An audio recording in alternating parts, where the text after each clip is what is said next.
I'm VN Karnar, PGT Physics from Jawahar Navodaya Vidyalaya, Shegaon district, Buldana. So in this chapter of unit and measurement, we will now proceed for our next topic, that is measurement of length and time. So again, this about this you can say the concept map we have discussed in the previous lecture also. Here in the measurement, we have to study about the measurement of the physical quantity, then the errors in the measurement and significant figures. So in the measurement of physical quantity, that is length, mass and time, so we are proceeding to discuss these things one by one. So measurement of length and time. So dear student, what are the learning outcome of this one? The learning outcomes are: measure length with measuring instrument, measure short interval of time using stopwatches. So measurement of length and time. So if you want to do the accurate measurement, then practically if you see that the no measurement is perfectly accurate. Some errors are involved whenever you are taking any you can say readings there. So what are the main types of error here? The main types of errors are random error and systematic errors are here. So in the accurate measurement, this random error occurs in all the measurements. It arises when the observer estimates the last figure of an instrument reading, and also contributes by background noise or mechanical vibrations in the laboratory. They are called random errors because they are unpredictable. Okay, then how you will minimize? You can minimize such error by averaging the large number of readings. That means you have to take the number of readings here, and after taking the mean value of the number of readings, then your approach will be very close to the true value. That is the meaning of these things. Next one, the measurement of length and time. So in accurate measurement, one error is there, that is called a systematic error. This systematic error are not a random error, but that's a constant one. It is caused due to the cause of an experimenter to consistently underestimate or overestimate a reading. They are due to the equipment being used, that is rural or zero error with zero error. That means suppose if you are using any instrument there, and if the instrument is having certain error, then you can say that that will be the systematic error there. It may be due to the environmental factor, for example weather condition or on a particular day, or it cannot be reduced by averaging, but they can be eliminated if the sources of the errors are known. That means you should know the exact source of error, then and then you can eliminate this systematic error, you can say. So these are the things if you have to keep it in mind. So whenever every measurement, if you take any measurement, then every measurement has two parts. The first part is number, and the next one is its unit. So you can write the formula Q is equal to NE, where Q is nothing but any physical quantity is equal to N into U. Now for example length, if you want to measure, okay, then it's that is 40 centimeter. So you can say that N is equal to 40 and unit is centimeter here. So the number expressing the magnitude of a physical quantity is inversely proportional to the unit selected. If N1, N2 are the numerical values of a physical quantity corresponding to the units U1 and U2, then N1 and U1 is equal to N2 U2. That means if I want to convert 2.8 meter, then in the same, that is this is also unit of this is the also the unit of length. Meter is a unit of length, again centimeter is a unit of length, then both are the same physical quantity. Now 2.8 meter is 280 centimeter. So you can see here, if the unit is greater, then the corresponding number is smaller. If the unit is smaller, then the number is greater. So these are the things whenever you are converting one unit into another form of the same unit here. Next one, measurement of length. This is a very common observation that whenever you want to measure the length, then you are using the measuring tape, or sometimes you are using the short ruler, or some and depends on the, you can say, the accuracy. What is the accuracy of that particular instrument which you are using here? For example, if you are in the measurement of length, if you take the readings, or if you want to mark the reading, then your eye should be perpendicular. It should not be to this both the sides, because the error will occur while taking the reading from this side and from this side. Therefore it should be perpendicular. So this is the main thing, because if you take the reading from this side, then you will take something reading which is not accurate but to this side, and if you will take the reading from this side, then it will, the readings you will get some more additional error which includes to this particular side. So these are the two things which you have to remember here. Next one is the measurement of length. In the measurement of length, just we have seen that the different instrument we are using, that is measuring tape, then meter rule, then vernier caliper, and micrometer screw gauge, or simply you can say screw gauge. So these are the range of the measurement. That range may also vary, but here for the measuring tape I have considered the range 0 to 5 meter, then meter rule no doubt 0 to 1 meter, vernier caliper 0 to 15 centimeter, and micrometer screw gauge 0 to 2.5 centimeter. What is the accuracy here? The accuracy is 0.1 centimeter in measuring tape, then 0.1 centimeter in meter rule or meter scale, then vernier caliper is having 0.01 centimeter, and in micrometer screw gauge you can write 0.01 millimeter or 0.001 centimeter. So these are the, you can say, the accuracy related with all these, you can see the instruments here. So next, the vernier caliper. How you will measure the vernier caliper? That means how you will measure the you can say the length, or you want to measure the depth or the diameter of an object, then how you will measure with the help of the vernier caliper. So you see here, these two are called as the jaw. These are called the jaws of the vernier caliper.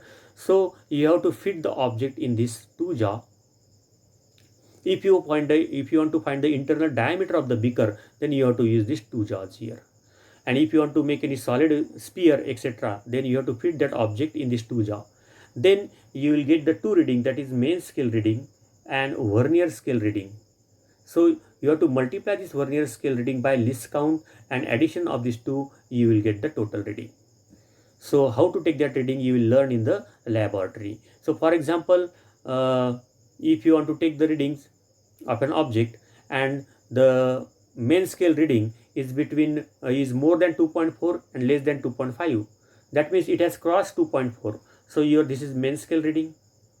Then you have to find which line for this vernier scale reading is going to coincide. Suppose that line is going to coincide here, that is suppose fifth line of vernier scale reading, then multiply by least count 0.001 centimeter, then your main scale reading 2.4 centimeter, and then 0.005 centimeter.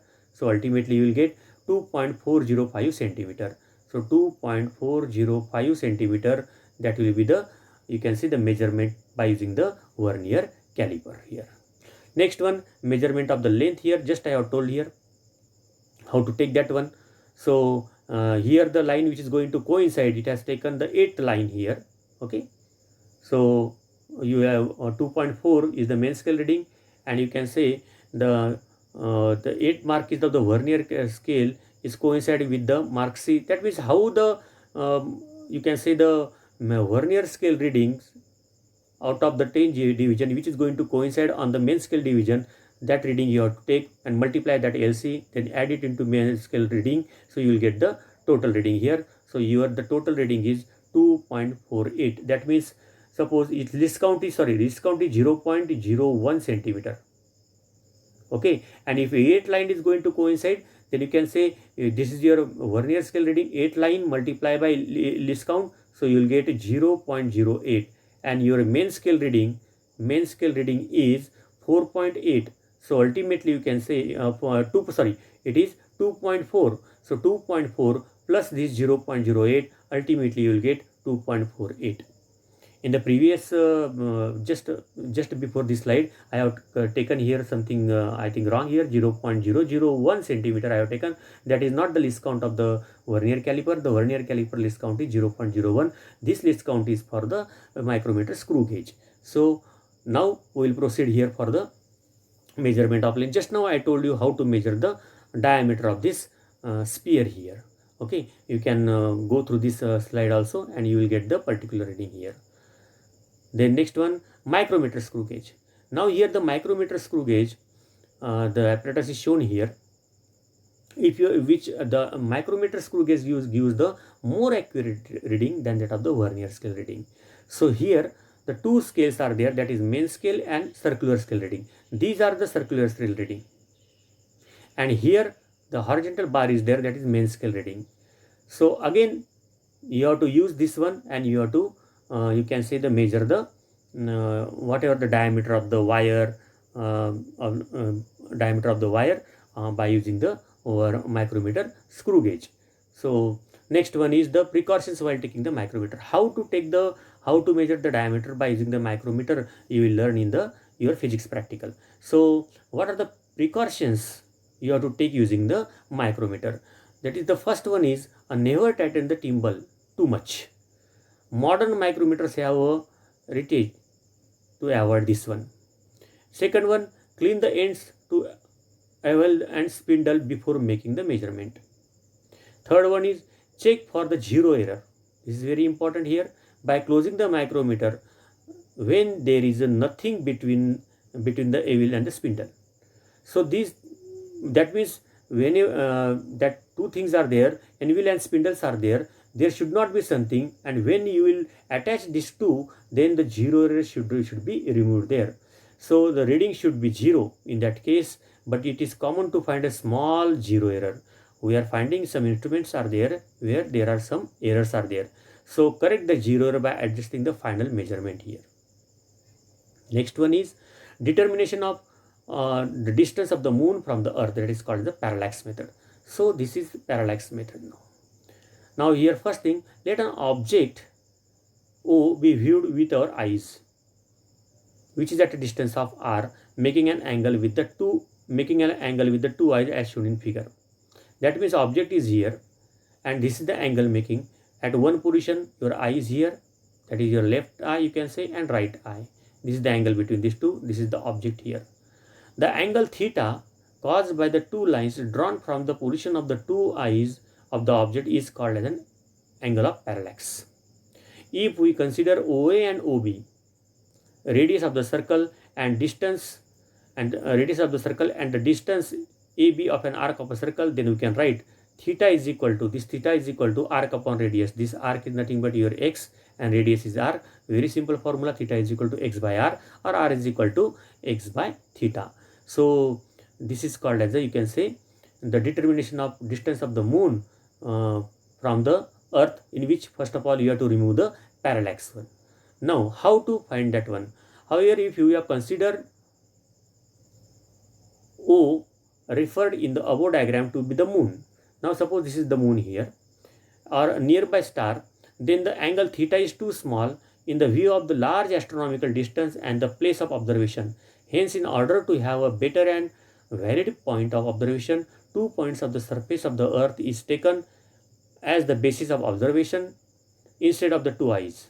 In order to have simultaneous observations of the moon, we select a very small distance star at O and measure angle between O and the 2 points on the earth. This is shown in the figure. Then we have theta is equal to theta 1 plus theta 2. For example, on the earth you have taken this point P1 and P2. Okay. Now from the moon, if you take here two stars here, then this angle will be theta 1 and this angle will be theta 2. So ultimately we can say theta 1 plus theta 2 results will be theta. So this is given the parallax angle. So now here this is nothing but your arc, which is your x, and this is nothing but distance, which is equal to r. So r is equal to x by theta, or you can say theta you can replace by theta 1 plus theta 2. So you will get the formula, that is r is equal to x upon theta 1 plus theta 2, or theta 1 plus theta 2 is equal to x by r. Any one formula you can write here, and you can measure the distance of the moon here. Then the determination of diameter of moon.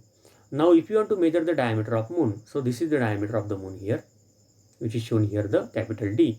Let the moon be the astronomical object of the diameter D. Let E be the point on the earth's surface. This is the point on the earth's surface.